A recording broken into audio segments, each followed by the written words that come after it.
Morning, Spirit and Truth Sanctuary. Welcome to Connection. My brother, Pastor DE, is in a class this morning online with the continuation of his studies. So he will hopefully join us by the end. But we are going to go ahead and get started this morning with our morning blessing.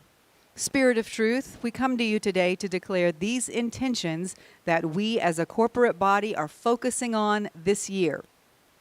We have joyful, energetic bodies. We have loving, compassionate hearts. We have restful, alert minds, and we experience lightness of being in all things.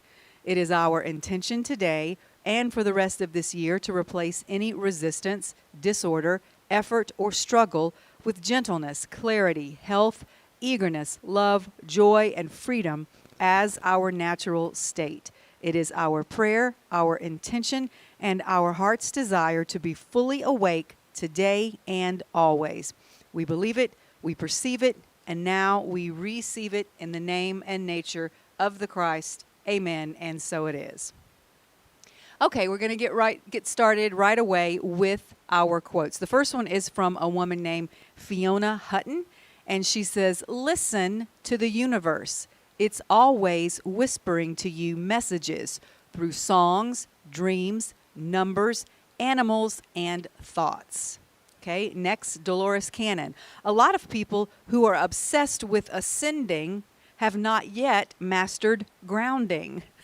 You got to go down before you can go up. That's a good one. Okay, the next one is from an unknown author. It says, "You are an alchemist." Remember, we've talked about alchemy. "You can take any situation and transmute it into something greater. You are the master of changing any negative circumstance into a positive one. You are a visionary. You are dynamic because you are actively choosing better on a consistent basis." I love that one. I wish I knew who said it. Next, from Dean Ornish, "Fear leads to more fear, but trust leads to more trust." Next, Dr. Joyce Brothers. Everybody remember Dr. Joyce Brothers way back from the 1970s? She says, "Trust your hunches. They're usually based on facts filed away just below the conscious level." And then this one is an English proverb. "It is an equal failing to trust everybody and to trust nobody." Okay, and lastly, from Frank Crane, "You may be deceived if you trust too much, but you will live in torment unless you trust enough." Okay, so obviously today we're going to be talking a little bit about the subject of trust. And right now I want to revisit those last two quotes. "It's an equal failing to trust everybody and to trust nobody." And the one that says, "You may be deceived if you trust too much, but you will live in torment unless you trust enough." There's always a bit of a dilemma about not only who to trust, but how much to trust. Who or what can you trust, and how much should you trust it or them, as the case may be. And as always, the smartest path is to find the middle way. There is a great deal of mistrust out in the collective right now, and I promise we're not going to go deeply into politics today. I am determined to keep my word about that. But just as an example, look where we are right now in this country. Republicans don't trust Democrats and vice versa. Lots of people don't trust the election officials, the election process, or the election results. Lots of people don't trust the government, period. No matter what party happens to be in charge. Lots of people don't have any trust in the medical experts or in the scientific community. Lots of people don't trust Wall Street or the banking industry. Lots of people no longer trust religious institutions, and admittedly, there's some valid reasons for that. And if I'm being perfectly honest, there are a few of those boxes that I might check off right now about not trusting specific individuals or even certain concepts. I get it. I am not immune to the distrust. But distrust has reached an extreme level right now. And as my brother often says, culturally, politically, socially, religiously, we are given to this seemingly never-ending pendulum swing between extremes. In the past, we have experienced times where the majority of people have placed too much trust in our political leaders and government. They've given too much of their personal power and sovereignty away to leaders such as doctors or spiritual leaders. And many have had negative experiences with that. So now we've swung to the other extreme, and there's this the general climate is so distrusting that it's becoming increasingly difficult to tell what the truth even is, and more, nobody trusts anybody. We live in a world of fake news and alternative facts, and that's an incredibly stressful way to live. A certain level of trust and faith in our fellow man and in both cultural and religious or spiritual institutions is vital for our mental health and well-being. Constant elevated levels of mistrust and distrust result in paranoia, and that's never a good thing, especially when it's on the collective level. But the good news is, I think that there is a reason for us being exactly where we are, and that is because, as we've been talking about for several years now, we are in the middle of a huge cosmic shift into a higher level of consciousness. And that shift has destabilized our current level of consciousness, the one that most of us has been operating on, because it had to. And also, I think that we are fast approaching the tail end of this shift, which is why absolutely everything seems to be so intense right now, because we're right at the end. Did anybody watch the rocket take off the other night? It's like right before the rocket leaves Earth's atmosphere is when it's shaking the hardest. So I think that's where we are right now as a collective. We had to be shown very clearly that the old consciousness that we've been living in for thousands of years now is no longer working. If it were, then there wouldn't be all this turmoil and upheaval. If it were working just fine, we'd keep right on going with it. But the fact that it's not working for the highest good of humanity any longer is becoming more and more obvious. So let's dive right into some practical ways of finding the middle way that will lead us to a healthy, or at least a healthier, level of trust. First of all, we must decide where our ultimate trust lies. This past Sunday, my brother very candidly admitted that the sermon he preached had been prepared with the thought in mind that the presidential election was most likely going to go in the opposite direction than it did. And his thought process was to bring a message of comfort in the midst of defeat, of, hey, I know a lot of us, most of us here in this congregation anyway, aren't pleased with the outcome, but we've got to keep on living. So the president and the government of the United States are not our ultimate source anyway. That was his original thought process.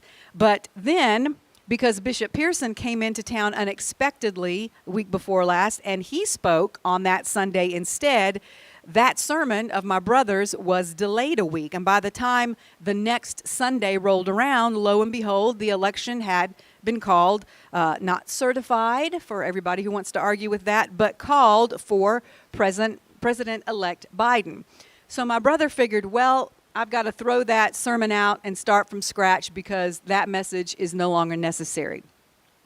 And then he said he felt the Spirit of God say, now hold on a minute. Aren't these things that you were going to talk about still true no matter who's in the White House? And his answer was yes. So he preached the sermon, and I'm so glad he did, because that's exactly what I've been saying as well. Just because the people I voted for and I wanted to be elected to that office won doesn't mean I am any less responsible now for creating my own reality. It doesn't absolve me of anything, and I shouldn't now have the attitude of, whew, I don't have to do anything now because they've got it. That's easy to do when you find yourself on the winning side of anything, to slack off and give your power away to the person that you voted for or wanted to be the leader, whatever. Because, see, that giving your power away thing goes both ways. A lot of times when we use that phrase, we're talking about it in terms of don't give your power away to a person or to a situation that you perceive to be negative. But the opposite is just as true.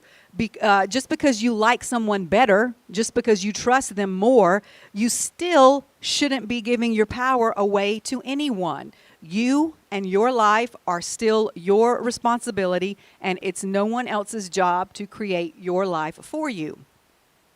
A person or people who are in charge or who have a certain amount of political power can make it easier for you or more fair for all of us, but it's not right for us to think that our job is done just because we got X, Y, or Z into office. Our ultimate trust, either way, should not be in any individual or in any political party or in any governmental system. What was the first point my brother made on Sunday? Remember your source, which is spirit, which is God. No matter who the president is, whether it's the guy or lady that you wanted, won or lost, God is still always our ultimate source, and therefore that's where we should put our ultimate trust. So that's step one in finding the middle way when it comes to the question of who to trust and how much. Let's get clear on where our ultimate trust should lie, and that's with God, who is our source. Okay, I'm going to take a sip of water for a second. I was reminded of an old song. On Christ, not Jesus the man, but on Christ, the Spirit who was in Jesus the man, on Christ, the solid rock I stand, all other ground, whether you like him or trust him more or not, is sinking sand. So speaking of solid, that is another concept that my brother talked about on Sunday, and I'm not going to repreach his sermon. If you didn't get a chance to listen to it, it's very easy for you to find it lots of places and go back and listen to it. But he spoke about the fact that humans really like solidity. But in actuality, that's an illusion. Nothing is actually solid because everything is made from atoms, which we now know are in constant motion. And he showed this graph up on the screen in the sanctuary detailing how much of our bodies, even the part of our bodies that we consider to be the most solid, our bones, are actually made of water. It's a huge percentage. And that reminded me of how awesome our physical bodies are, how perfectly they are designed to carry us through our time here on earth.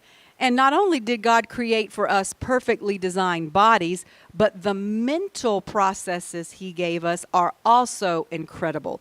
We're going to talk about that a little bit today. When used as intended, the whole setup, body and mind, everything is perfect. But we start experiencing problems when we get too attached to our physical bodies. And when we believe that's all we are, that this physical existence is all there is. Or, as we've been talking about on Wednesday nights with The Power of Now by Eckhart Tolle, when we begin to identify totally with our minds and forget that both our body and our mind were created to serve our infinite, eternal soul, not the other way around. It's both easy and dangerous to get bogged down in the mental gymnastics of trying to figure things out through our mental processes alone. So let's go back to our initial premise today. Our ultimate source is God. Therefore, that's where our ultimate trust should be, and only there. When we put too much trust in our mental processes, even though they are incredible and great, we get out of balance and into trouble. I came across an interesting video the other day that presents us with a way that we can avoid this. It described a practice that is part of Raja Yoga, which is spelled R-A-J-A. I've never really heard of that particular kind of yoga before. But the man who was explaining this particular practice referred to it as subconsciousing. And I love that word. I think it's kind of catchy. Most of the time when we talk about our subconscious, we're referring to it negatively. For example, when we talk about all the subconscious programming that we've been conditioned by and that we let run the show when we're not living consciously and with intention. So we often see the very concept of the subconscious in a negative light, but that's not always the case. Subconscious literally means below the level of consciousness. So that's neither positive nor negative. It's just describing the location of where it is. Without going into a whole lot of detail, because I'm anxious to go ahead and get to the practice, but in very simple terms, our subconscious is the place that holds all the information that we've ever absorbed, but that we're not using at the present moment. So the conscious level is all about what we're experiencing and thinking about right now. Our subconscious is like this huge filing cabinet down in the basement where all of our past experiences and observations and thoughts and feelings are stored. And this practice that's part of Raja Yoga called subconsciousing allows us to intentionally make use of all this information, or rather to go and retrieve it when it's needed to help us navigate situations in our present reality on a conscious level. I often use the quote, in fact, I said it this past Sunday, the mind is a wonderful servant, but a terrible master. And this practice that I'm about to describe to you gives us a practical way to make our mind, specifically the subconscious part of it, our servant, and prevent it from becoming our master, because it's a practice that gives us a way to use our subconscious consciously and intentionally rather than allowing it and its programs to run the show. Now, I got this information from a man named Brian Scott, who is someone I follow on YouTube, but he attributes the information to a book he read by a man named William Walker Atkinson, and he wrote this book all the way back in 1906. So I wanted to make sure and give proper credit to both of them. He says, this is a teaching that will help you master your soul.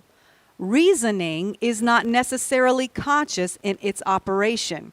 So what he's saying here is that when we think of our ability to reason with our mind, we think of it as something that's always done on the conscious level. But this writer suggests that reasoning can also take place on the subconscious level, and that that's something we can learn to direct and utilize for our good. He goes on. In fact, a large part of the rational processes in the mind are performed either above or below our field of consciousness. So here he's referring to our subconscious, which would be below, and to our superconsciousness, which would be above our consciousness, something we refer to as our higher self. Now, we've talked a lot about our higher self and how it helps us. So now we're going to find out how even our lower self, our subconscious, can actually be used in our favor. The subconscious field is indeed able to reason, to work out problems, and then to pass the solution it comes up with on to the conscious mind. This part of the intellect may be set to work for you by a method known as subconsciousing. Many men and women who have attained prominence in various walks of life have employed bits of this truth for themselves, although they have seldom understood its origin. They just know it works. Many writers have written about instinct and intuition as processes that work outside the conscious plane, but have rarely recognized that the intellect is something that can also be used on various planes of consciousness. This method is based on instructions given by Hindu teachers to their students in centuries past. We have updated these instructions and have given it the name subconsciousing. Sub, obviously meaning below or under, and consciousing, meaning to receive impressions from the mind in a general way.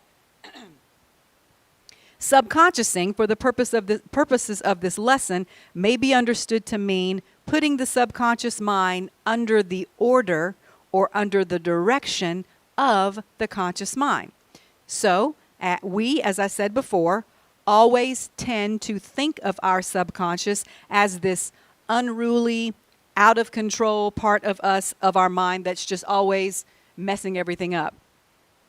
But here he's telling us that there's actually a way for us to harness the power of our subconscious and use it to our advantage, which would be great. Okay, so from here on in, I'm going to read some direct quotes from the book, but I'm also going to just give you a lot of my interpretation because of the fact that since this book was written in 1906, the language is kind of stilted and it also gets very tedious and boring. So I'm going to just go in and out of the quotes.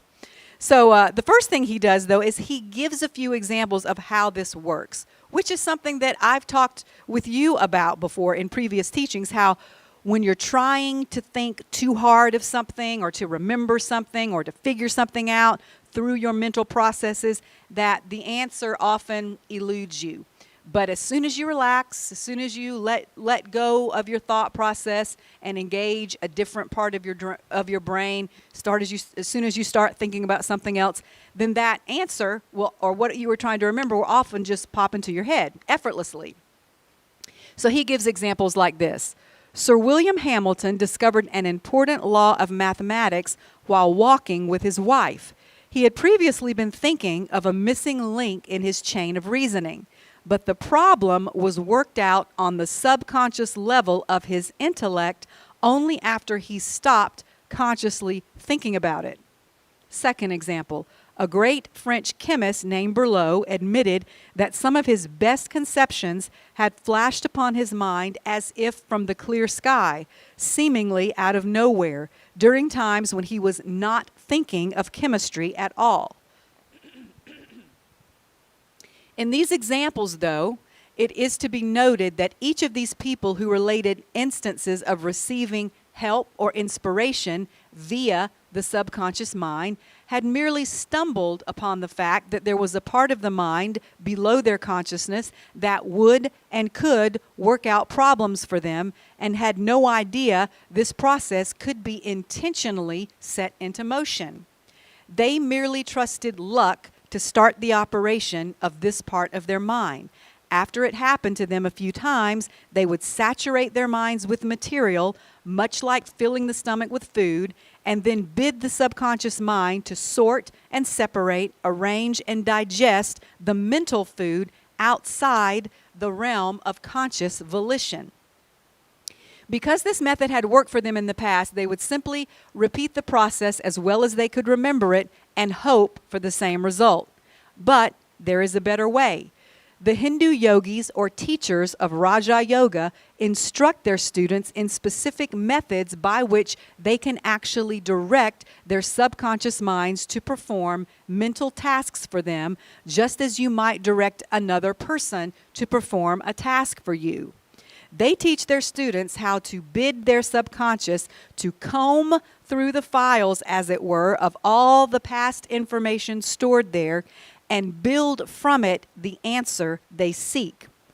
So what he's describing here is similar to the way you would conduct a search on a computer. You know, sometimes you can type in a key word or phrase, and then the computer program searches through all of your emails or other documents looking for that phrase or word, and then shows you the results, so you don't have to go word for word through all of it yourself.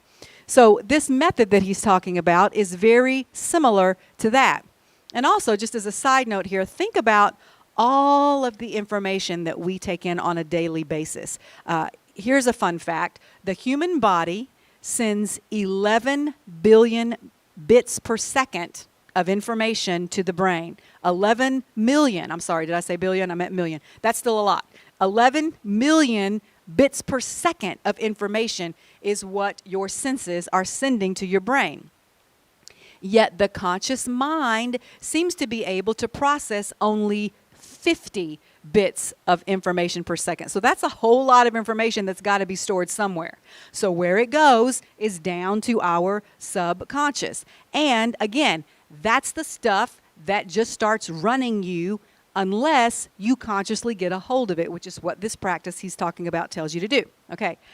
after this is done, okay, he's talking about after telling your subconscious to go find an answer, the person dismisses the matter from his conscious mind and busies himself with other matters, knowing that day and night, incessantly, the subconsciousing process is going on, actively at work, collecting the information and working out the problem. So, actually, this is exactly like a computer program, and we've talked before about the nature of the subconscious and of subconscious programming being like a computer program that's constantly running in the background. And again, we usually are referring to that in a negative context, but here it can be turned into something positive, because what he's saying is that with practice, you can learn to direct this constant running of the subconscious program to work for you rather than against you. So this method, he says, is far superior and more powerful than conscious attention, for it cannot be disturbed, shaken, or distracted from its purpose, and will work away at its directed task for days, months, or even years if necessary. Have you ever come to a place where you couldn't figure something out and you just kind of surrendered or gave up on it, and maybe years later you look back and said, oh, now I know what was happening. Here's the piece of this puzzle that, and sometimes it takes years, but eventually it will work itself out, is the premise here. So again, just like a computer, the theory behind this is that when we're operating in our conscious mind, when we're living in our now moment, which is a great thing and what we should do, it is possible for our attention to be distracted, okay? For our concentration to be broken when we're trying to focus on something, especially a problem that we feel needs to be solved. But if you direct your subconscious mind to focus on it instead, then because that's a program that's essentially always running underneath your consciousness anyway, there's no possibility of it becoming distracted. So this is fascinating stuff. Then he gives a simple example of how this can work that almost all of us have experienced. And that is when you go to sleep, either at night or if you lay down to take a nap, and there's something really important that you've got to do that you need to wake up at a certain time. Have you ever done this where you tell yourself consciously before you go to sleep, now I need to wake up at 7 o'clock, or lay down for a nap, now I need to wake up in 20 minutes, and you do? I've had that happen. And so that's really a small example, but what he's saying here is that this concept, that same concept, can be expanded to much bigger and more important things, because what you're basically doing is intentionally directing your subconscious to do something for you. The Hindu yogis claim that any faculties of the human mind may be set into motion if ordered to do so by the will, or in other words, if you will it to be. When a student is confronted with some perplexing issue that he wishes to solve, the yogi or teacher tells the student to first relax every muscle, take the tension from every nerve, throw aside all mental strain, and remain completely silent for a few moments. Then the student is instructed to grasp the subject at hand and focus his attention on it firmly, and then to pass it on to his subconscious by an effort of the will, which is aided by forming a mental picture of the subject as a material substance or bundle of thought, which he bodily lifts up and then drops down a mental hatch or trap door where it sinks from sight. The student then speaks to his subconscious and says, I wish to have this subject or issue thoroughly analyzed, arranged, classified, or whatever else is desired, and the results handed back to me. Please attend to this. The student is taught to speak to the subconscious mentality as if it were a separate entity or being which he is employing to do this work for him. He is also taught that confident expectation is a part of the process, and that the degree of success depends on how confidently the result is expected. Or, said another way, believe that you receive it without doubt and you will have it. That sounds a little more familiar to our ears, okay? But it's the same principle. All right, so let's break this down a little. I had never heard of anything like this until I listened to this video, but it just goes to show you how different religions can have very similar practices. All of these practices, they can sound very spooky to us at first, only because they are unfamiliar and they are presented using different words. But let's look for a moment at how similar this practice is to others that we're more familiar and therefore more comfortable with. First, I thought about when I heard this, the first thing that came to my mind was the practice of visualization that we've talked about before, that it's helpful to imagine something visually sometimes in order to manifest it, as in our imagination, so in manifestation. Before anything can be created physically, it has to first be created mentally or visually in someone's mind. I've participated before in things called guided meditation. And many times the facilitator will ask you to think of the feeling that you're trying to deal with and give it physical attributes. For instance, they'll ask you what color it is, or they'll want you to assign a shape to it. They'll ask you what part of your body you're feeling the feeling in. Is it your head? Is it your chest? Is it somewhere else? Is it your stomach? Or if it has a temperature, they'll ask you if it feels hot or cold, if it's big or small. And all of this, what this is doing is helping you to put something visible in your mind that you can focus your attention on, because that's what our mind works best with. I remember years ago when I was in the hospital with Guillain-Barré syndrome, and a pastor that was on our staff at the time, Pastor Jim Hodgen, came to see me, and he led me. He didn't really pray for me. What he did was he led me through an exercise, much like he would lead a child, but it was very effective. He asked me to close my eyes and to imagine this illness that I was experiencing and any other concerns I had as physical objects. And when I told him I had done this, he said, okay, now imagine yourself putting them all into a bag. And I did. And then he said, now imagine yourself handing that bag to Jesus and promise me you won't take it back. And then he asked me to open my eyes and to look in his eyes and promise him that I would never try to take that back. And I did. And it was such a simple and, as I said, almost childish thing, but it worked. It made me feel better. Like a weight had been lifted off my shoulders, which, you hear a lot of people talk about when they go down to an altar and have a salvation experience. That's how they describe it, feeling like there's a weight that's been taken off their shoulders. It's simply the act of taking something that's worrying or bothering you and removing it from your conscious mind and turning it over to someone else to deal with. Now, the slight difference between that and this process we're talking about today is, instead of handing the problem or the issue over to someone else, even Jesus, forever, for them to deal with, which is an escapist mentality, that's shirking our own responsibilities. In this practice, you're just asking your subconscious to take it until a solution is discovered or worked out, however you want to refer to it, and then you're asking for that information to be presented back to you on your conscious level so that then you may take the action on it. So you're not shirking the responsibility you have of creating your own life, but rather you're avoiding getting bogged down in the worry and in the mental anguish of trying to solve a problem on the same level on which it was created. And according to this information, we now have several options open to us. We already know, we've already talked about connecting to our higher self for help and assistance, and now we know we can also go to our subconscious as well.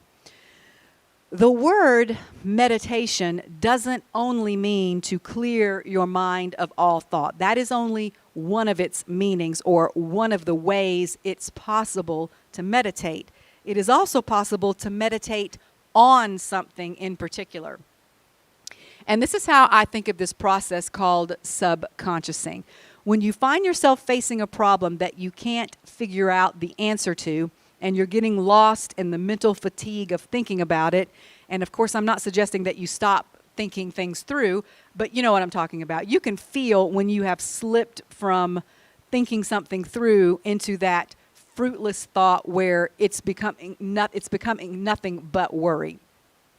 So when you feel yourself doing this, you can use this practice. You can sit down and get quiet, and as I read earlier, release all the tension from your body, and then spend a little time visualizing exactly what it is you want or need a solution for.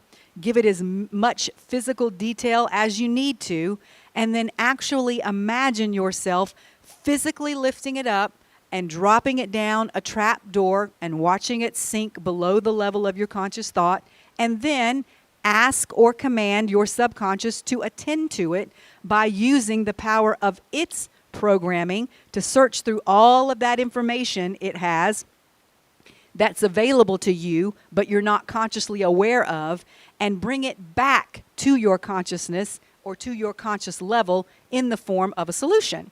So who knows? You might have read something in a book or had a brief conversation with a person 10 years ago that you have long forgotten on the level of your conscious mind, that may be the key piece of information you need. And it's still there, down there in the filing and the filing cabinet of your subconscious. But what does the Bible say? You have not because you ask not. Before I came across this information about this practice, I had no idea that I could actually ask my subconscious to help me in this way.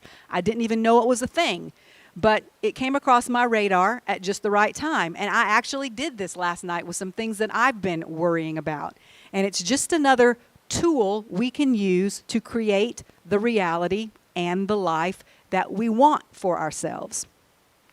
Now let's take another look. Let's take a look at another aspect of it. He said the success of this practice depends on the confident expectation that once you've given it over to your subconscious to work out for you, you believe it's going to do exactly as you ask.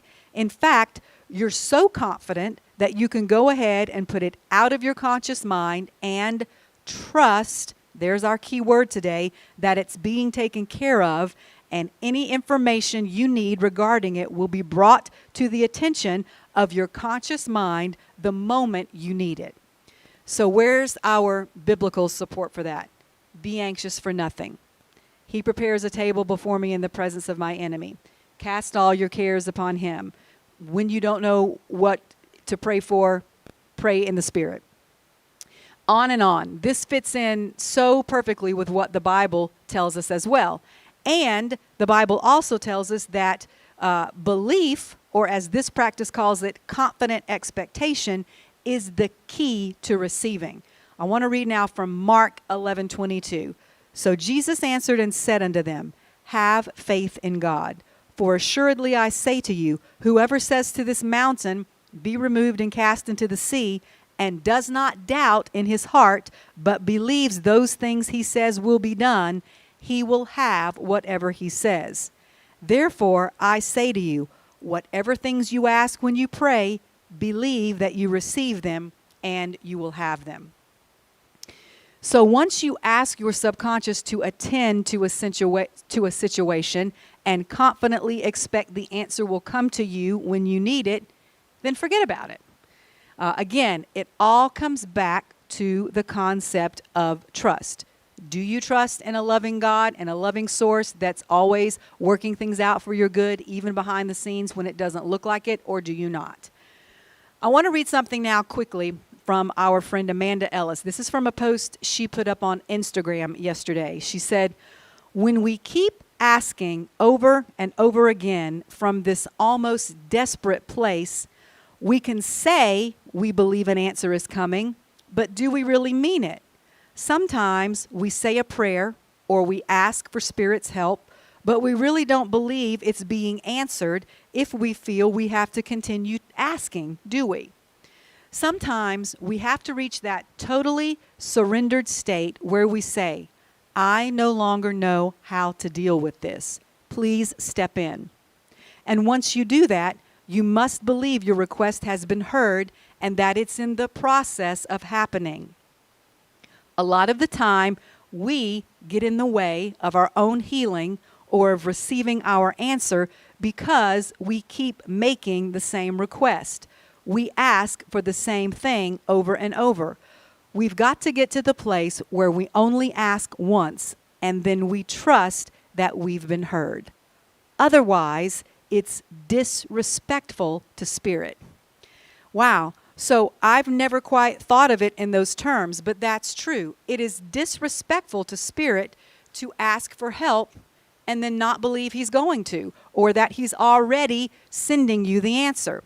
My brother preached another sermon several weeks ago, and it's become a theme for us right now. We even sing it now at the end of every service. What are the words? What do we sing? I decree, I believe, it's done. Walking in favor, keep walking and forget about it. Believing for greater, it's done. It's my season, I believe it's done. It's already done. God's trying to get that message to us in so many different ways. And this practice that I've shared with you today is just one more of those ways. So, all we have to do is trust that it's already done. Amen. I see my brother stepping in. I'm going to wait for him to come up. Now, he has not heard one thing I've talked about. Well, let me just fill you in. What I did was I kind of took your message from a few weeks ago about it's already done and jumped off of it and talked about a method called subconsciousing, where you actually can tell your subconscious to help you with something and then forget about it. Put it in its hands and let it work it out for you. So, welcome. Welcome. Good to be here. Glad I could be fashionably late today. I apologize. I was having to finish up a class. So what LaDonna talked about today was Jesus and love and the power of you, and yeah, it's all good and all God. I could fake it my way at it, but I am fairly certain that because the energy in the room, that it was a great teaching today. I did want to give some shouts out to some people that are viewing with us today. Leslie Wells, Patricia Shepard, Sheila Smith, Huguette Jones, Pastor Don, Sheila Warner, Kat Presco, Ben and Vicki Mullins. Sunday was an awesome day for LaDonna and me because it was the Ben and Vicki's day to attend, their week to get to attend. And we actually sang, call him up and tell him what you want. And so I went back, I was like, Ben, we didn't plan it this way. This was just the Holy Ghost. And so the whole time when we get to, if you confess the Lord, when call Ben up, I was looking at Ben going, this is your song, Ben. This is for you. All right. We'll never be able to enjoy that song. I mean, it's welcome to being a pastor, by the way. There's so many every Sunday I could sit there and go, oh, Lord, I can't concentrate on my worship because of all the inside jokes. But that's the joy of the Lord. We accept it. Alita Brown, Lenora Davidson, Miss Doreen Penton, got to see her and speak to her on Sunday. Pastor Fred and Mary Hayes, Regina Scott, Callie Gossier, Brenda Gossier, Elaine Slappy, Terry Salcedo, Reverend David Michael, keep healing, getting better. Terry Johnson, Emma Gossier. Wow, we got all the Gossiers on today. Cheryl Holland, Rosaline Cooper, Vincent Bennett, Laverne Bryant, Richard Copeland. And Brandy sent me a specific note from Vincent Bennett, who wrote this into us today during the teaching, LaDonna. He said, this is why I love this ministry. This information is so useful, practical, and applicable today. I learned this on my own over the years from various gurus and sages. This is the first time I'm hearing this from a church. Good for you. And so then Richard Copeland, who's always so brilliant on our Wednesday night discussions,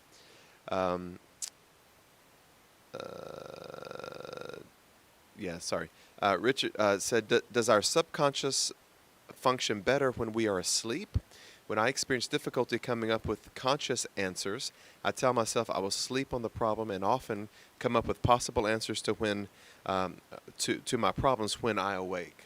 And so very, very powerful. And I think that we were also saying hello to Elaine Jeffries, who I believe celebrated a birthday recently. Is that right? I think that's right. Happy birthday, Miss Elaine. And we love and miss you guys so much. And so whether it's your subconscious, I do that many times on Saturday nights if I'm still preparing my sermon for Sundays and I just don't feel completely like it's what I wanted. After I get to a place of exhaustion, I just go to sleep. I wake up early the next morning, and sometimes the answer is just there. And so sometimes we got to get out of our mind, out of our own way, to just let the Holy Spirit work to and through us. And so we love you guys today. Thanks for tuning in. We will see you tomorrow night as we continue our journey in the power of now. And then we'll see the last group of people attending in November. I know we're coming up on Thanksgiving, so we'll have some special announcements for you about that. But until then, go in peace, and may God bless you.